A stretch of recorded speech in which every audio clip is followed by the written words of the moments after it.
Number 1. Red colored are action verbs. We start each experience with an action verb. If it's in a current position, you can put as present, and if past, you put as id. Example of great action verbs: collaborated, managed, improved.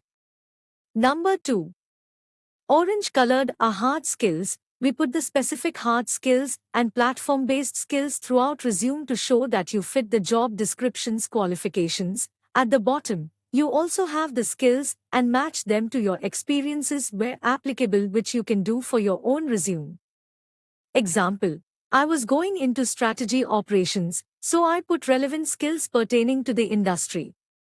Number 3.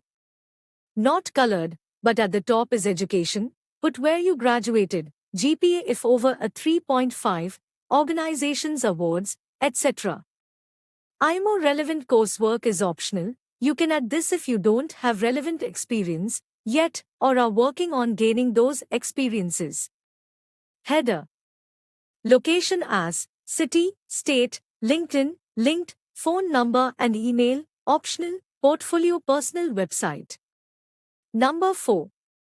Green colored are impact metrics. These are numbers and percentages from the positions you worked in and showcase what you did to impact the company.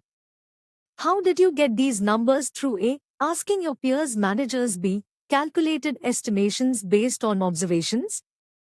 Number 5.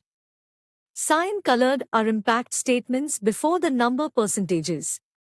This showcases if you improved, optimized or increased XYZ, which is related to operations role lingo. Number 6.